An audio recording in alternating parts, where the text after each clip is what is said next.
Bonjour à tous et bienvenue dans notre Zoom aujourd'hui en compagnie de Claude Meunier-Berthelot. Bonjour madame. Bonjour Pierre Bergeron. Claude Meunier-Berthelot, vous êtes juriste diplômé d'Assas. Vous avez réalisé toute votre carrière à l'éducation nationale. Vous avez consacré de nombreux ouvrages à notre ancien ministre de l'Éducation nationale, Jean-Michel Blanquer. Blanquer, ce monstre froid, Blanquer le cynique. Un autre, c'est l'identité française qu'on assassine, et voici le dernier, cette révolution scolaire qui tue la France, une lutte diabolique contre l'excellence française. Claude Meunier-Berthelot, vous dites que cette révolution consiste à ne plus enseigner de connaissances, puisque vous dites qu'aujourd'hui les cours ont été remplacés par des activités, et à transmettre les valeurs de la République, les fameuses valeurs de la République. C'est quoi, Claude Meunier-Berthelot ? Oui, alors effectivement, on arrive à la fin d'un processus de destruction de l'institution scolaire. Et là, dans ce livre, j'indique tous les aspects de cette révolution scolaire qui consiste à remplacer les institutions. Les institutions ont été complètement chamboulées par Jean-Michel Blanquer. Notamment, nous avons les inspections générales. Les 80 inspections générales qui chapeautaient les différentes disciplines d'enseignement ont été supprimées. Vous avez également donc la disparition des manuels remplacés par des documents comme par exemple le vade-mecum de la laïcité qui devient pratiquement la Bible, si vous voulez, de l'école de la République. Vous avez également des professeurs qu'on ne peut plus appeler professeurs, si vous voulez, des personnes qui ne sont plus recrutées sur concours mais sur profil par les chefs d'établissement. Des personnes qui par ailleurs ne sont pas diplômées et qu'ensuite le système va formater. Vous avez également l'outil informatique qui est un outil de crétinisation des élèves également. Donc tout est prêt pour cette révolution scolaire. Et lorsque j'entends beaucoup de personnes pensaient que la nomination de Pape Ndiaye va changer quoi que ce soit et que c'est diamétralement opposé comme objectif à la politique qui a été précédemment menée, c'est complètement faux. D'abord, il faut se garder de penser que quand on change de ministre, on change de politique. C'est complètement faux, qu'il soit blanc, noir ou jaune, de toute façon. Le président est le même, de toute façon. Oui, et puis oui, mais c'est surtout le plan, si vous voulez, qui se déroule depuis 70 ans, donc qui arrive là à son terme. Ce plan, si vous voulez, c'est appliqué d'une façon cryptée, avec des soubresauts certes, mais depuis 70 ans, par étapes, on a procédé à cette révolution scolaire. D'ailleurs, ça n'est pas je dirais, un vain mot, dans la mesure où, effectivement, vous avez des personnes qui y ont travaillé au sein du ministère de l'Éducation nationale, ont bien dit, effectivement, que c'était les syndicats qui avaient géré, en fin de compte, le ministère de l'Éducation, parce que ce sont eux qui avaient été commissionnés pour faire appliquer en sous-main ce plan. Et ce plan consistait justement à transformer l'institution scolaire en garderie, si je peux dire. C'est-à-dire, les communistes ayant pris le ministère de l'Éducation nationale à la Libération. Voilà, c'est ça. Et donc, Langevin et Vallon étaient des communistes. C'était un plan communiste. Mais enfin, qui était il y a une continuité, si vous voulez, chez nos révolutionnaires, parce que ce sont des révolutionnaires qui nous gouvernent. En fin de compte, Payon nous avait bien dit, effectivement, il avait mis carte sur table, il avait bien dit que la Révolution française n'était pas terminée, qu'il fallait l'achever. Donc ça y est, ça s'est fait. Donc la Révolution française, c'est fait par étapes, si vous voulez, au besoin, en faisant un pas en arrière pour faire deux pas en avant. On met toujours en avant l'école de Jules Ferry en pensant qu'il n'y avait pas d'école avant. Il y avait d'abord une école avant et que cette école, elle s'est calquée sur l'école qui était établie par l'Église, notamment par les gens d'Église, qui faisaient une éducation très, très poussée. Et donc l'école de Jules Ferry a été faite pour justement prendre la place, se substituer à l'école privée. Mais c'était pas l'objectif final des révolutionnaires. L'objectif, c'était le plan révolutionnaire qui avait été établi en 1780. Pendant la période révolutionnaire. Et donc là, on arrive à l'aboutissement de ce plan où tous les cours disparaissent. Et maintenant, ce sont des activités qui sont basées justement sur les valeurs de la République. Mais c'est quoi les valeurs de la République? J'en reviens à ma première question. Voilà. Oui, j'ai fait un détour. Oui. Vous avez évoqué tout l'entretien. Revenons voilà. au point. Voilà. Et alors, donc, oui, les valeurs de la République, théoriquement, hein, toutes les 3 valeurs qui sont au fronton des mairies, c'est liberté, égalité, fraternité. Alors, la liberté, elle est complètement piétinée. Hein. Là, on n'en parle plus. Alors, oui, on n'a plus le droit de mettre les gosses où on veut dans l'école de notre choix. Voilà, c'est ça. Donc, et puis on n'a pas la liberté non plus de penser différemment. On ne peut pas s'opposer. C'est bien indiqué, si vous voulez, dans les textes. Hein. Pas le droit de s'opposer à un enseignement ou à une information qui est donnée. Donc, si vous voulez, c'est vraiment une absence de liberté totale. Mais là, par contre, la valeur égalité est complètement surestimé. Alors, l'égalitarisme même. Oui, bien sûr, bien sûr. Alors l'égalité sous toutes ses formes, égalité des races, égalité sexuelle, etc., avec toutes les conséquences, avec toutes les théories qui vont avec. Et donc, si vous voulez, tout est axé sur l'éducation sexuelle, sur l'égalité homme-femme, sur la lutte contre l'homophobie, sur l'immigration sans frontières. On est tous égaux. Il n'y a pas de différence. Enfin, donc, et puis alors, l'écologie, l'écologisme, d'ailleurs, Pape Ndiaye vient de dire qu'il allait verdir l'école et verdir aussi alors, le Pape élèves. Ndiaye, justement, il vient d'être nommé ministre de l'Éducation nationale. On l'accuse de tous les maux dans les médias, d'être racialiste, indigéniste, communautariste, islamo-gauchiste, j'en passe. Vous en pensez quoi, vous ? Ben, écoutez, moi j'en pense que de toute façon, que ce soit lui ou que ce soit un autre, il fera la même politique. D'ailleurs, Mais est-ce qu'il va faire vraiment la même politique que Blanquer ou encore plus poussée? Parce que encore maintenant, pire. Le président est en roue libre, il n'a plus de mandat à briguer puisque c'est son 2e. Donc est-ce qu'il va aller au bout de son raisonnement, Emmanuel Macron? Ah oui, complètement. Mais d'ailleurs, si vous voulez, quand on pense que la nomination de Pape Ndiaye vient en contradiction totale avec la politique de Blanquer, c'est complètement faux. Je veux dire, il y a une continuité. Et au contraire, si vous voulez, Blanquer a fait une politique d'éducation prioritaire magistrale. Hein.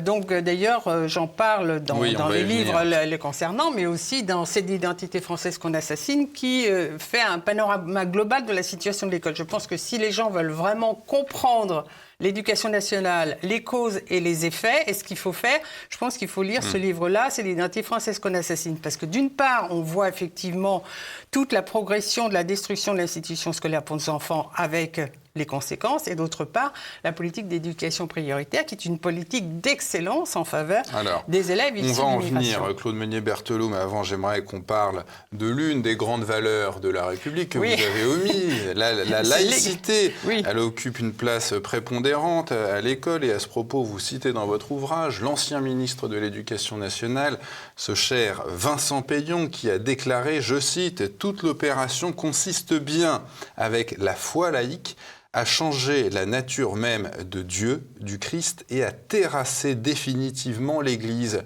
C'est quoi son problème avec le Christ, Vincent Peillon ? Son problème, c'est qu'il dit que l'Église catholique ne s'accommode pas de la République.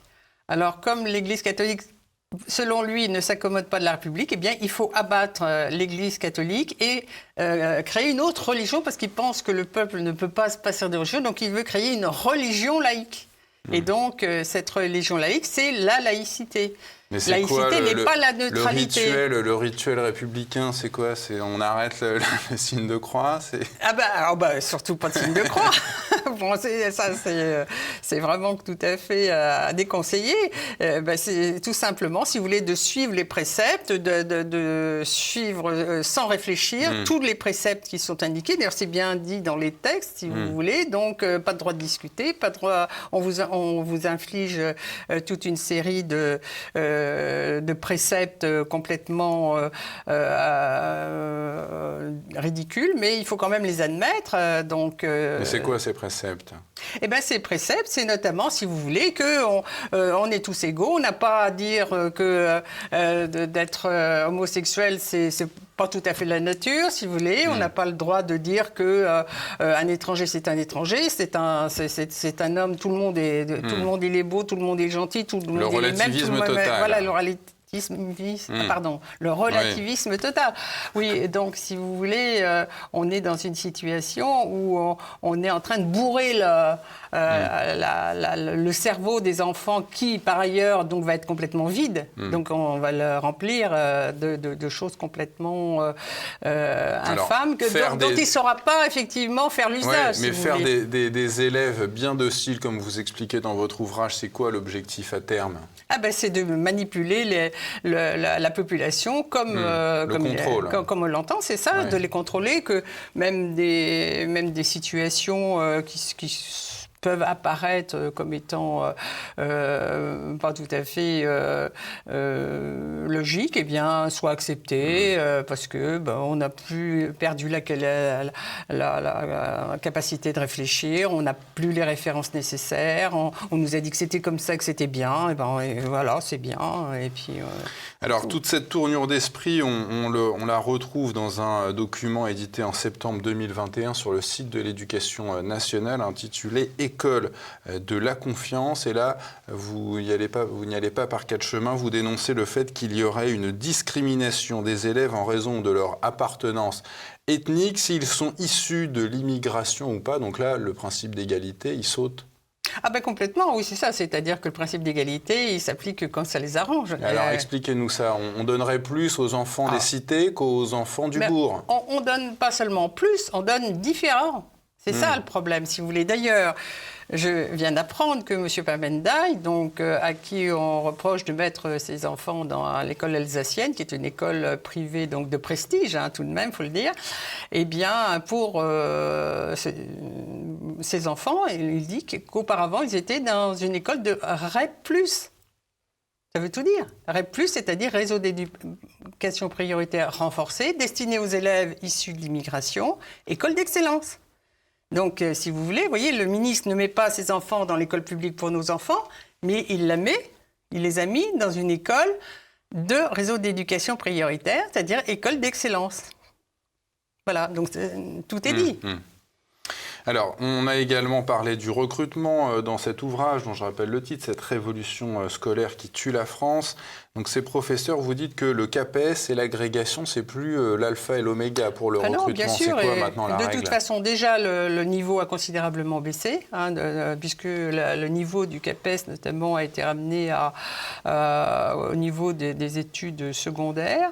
Vous avez aussi une licence et un CAPES qui ont été supprimés en 2013 et 2015, c'est le CAPES de lettres classiques, donc déjà qui a été supprimé.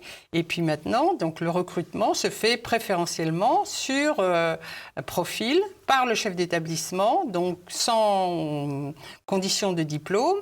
Et ensuite, effectivement, c'est le système qui va formater. Ils vont devoir présenter le concours des IFM qu'on appelle maintenant, plus ESPE, même ça a changé. Jean-Michel Blanquer les a appelés Instituts nationaux supérieurs du professorat, ça fait très bien, mais c'est toujours les mêmes institutions. Et alors donc, au sein de ces institutions, qui ont d'ailleurs chapeauté l'université, l'ensemble de l'université, ils vont leur faire passer une licence généraliste, dit-on. Alors, quand on voit ce qu'ils doivent présenter pour cette fameuse licence généraliste, on a quand même quelques soucis, si vous voulez, dans la mesure où c'est un projet que le candidat doit présenter oralement.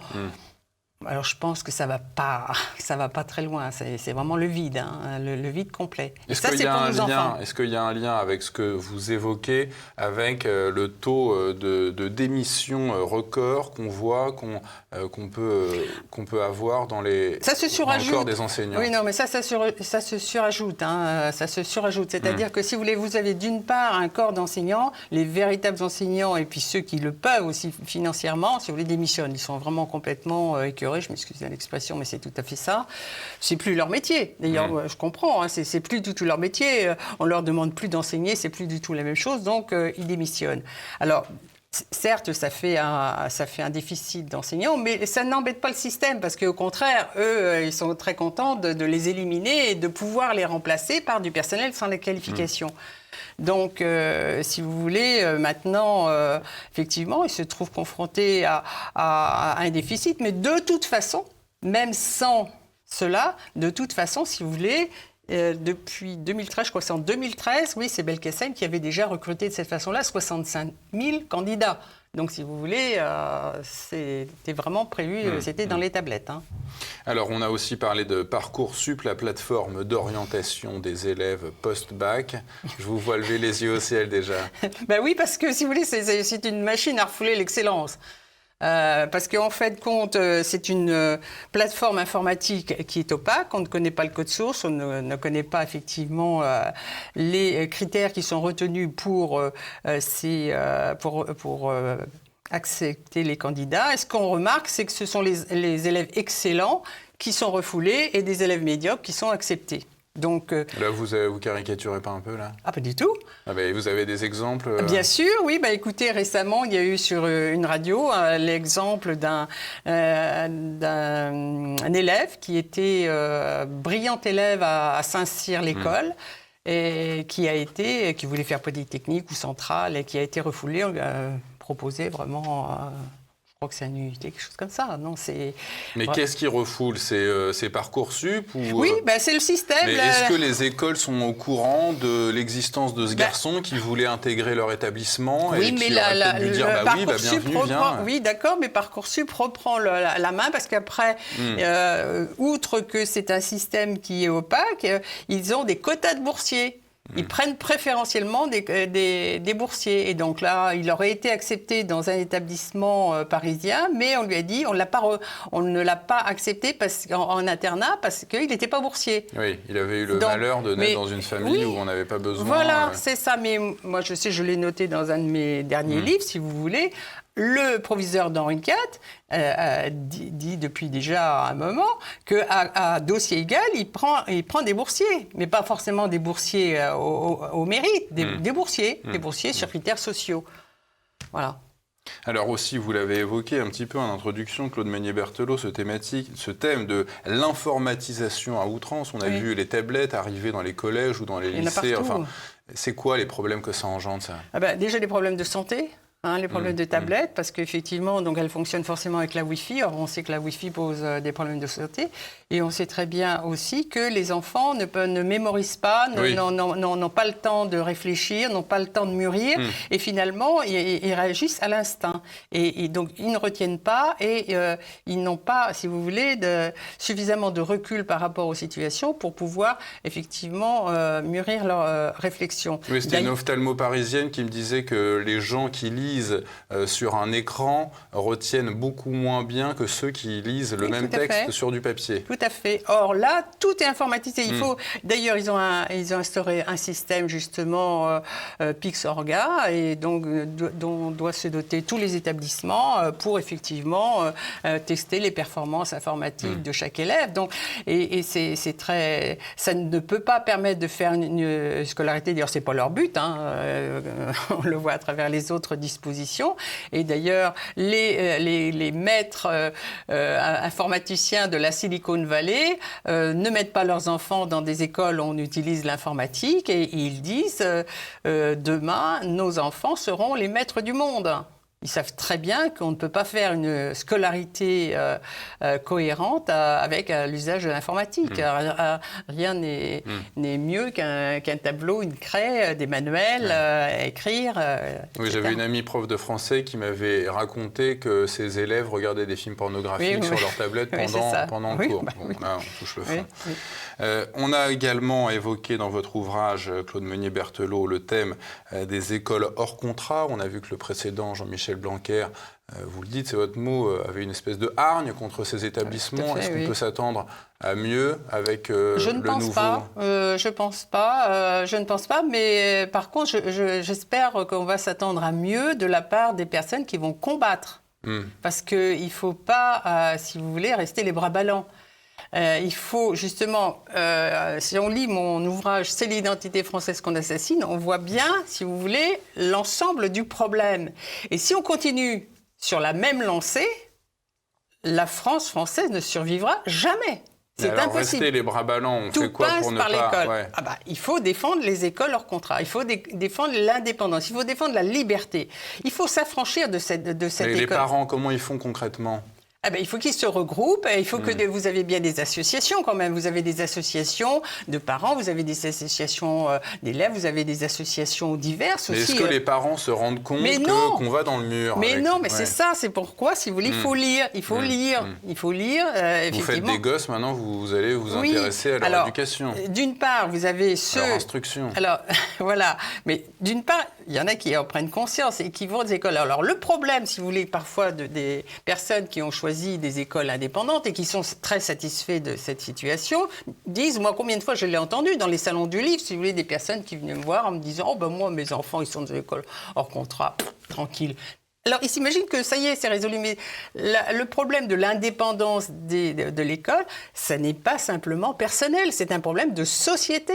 Et c'est pas parce que vous avez 80 000 élèves dans une école hors contrat indépendante que ça va faire le poids avec les 700 000 jeunes qui sont dans les réseaux d'éducation prioritaire et dans ce que M. Blanquer a appelé les cités de haute qualité éducatif, qui est un label d'excellence pour les élèves issus de l'immigration, donc 80 000 et 700 000.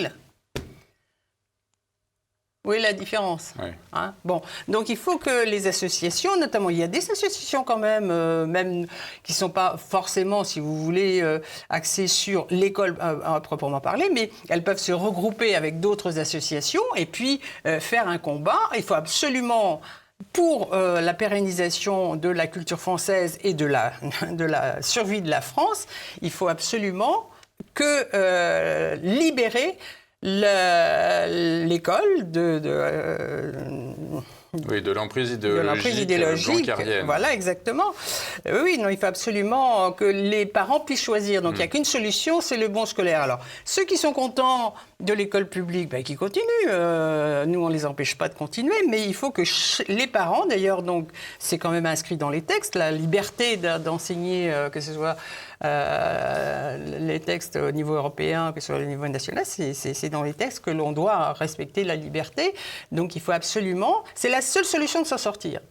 C'est la seule solution de s'en sortir. Parce qu'en plus de ça, si vous voulez, on peut bénéficier justement de cette démission des professeurs, parce que vous avez des gens qui aiment leur métier, mais bon, ils se disent, c'est pas possible, je peux pas continuer comme ça, mais qui sont tout prêts à s'investir dans les écoles indépendantes. Hein. Donc, il faut absolument prendre les choses en main, parce que l'avenir, la France ne se restaurera que si on restaure l'école.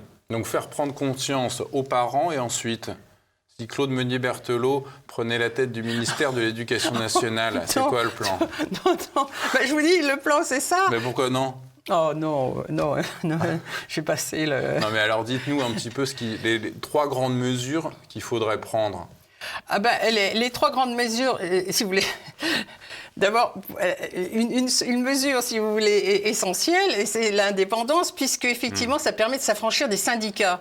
Parce que ce sont les syndicats, contrairement à ce qu'on croit, les syndicats ne se sont jamais opposés à la politique. Ils ont fait semblant de s'opposer aux réformes qui avaient cours, mais en fin de compte, c'était eux qui les suscitaient au sein du ministère.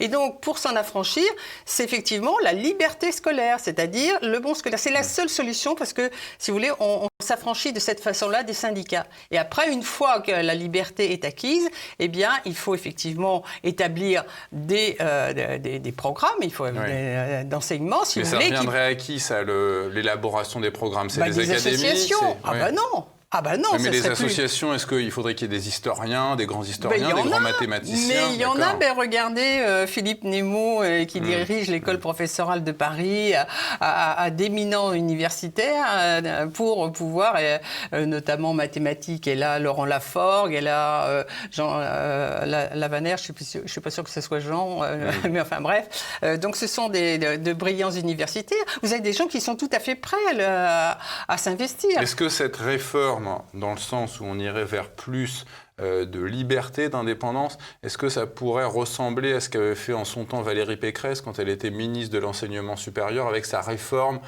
qui avait donné la liberté et l'indépendance aux universités?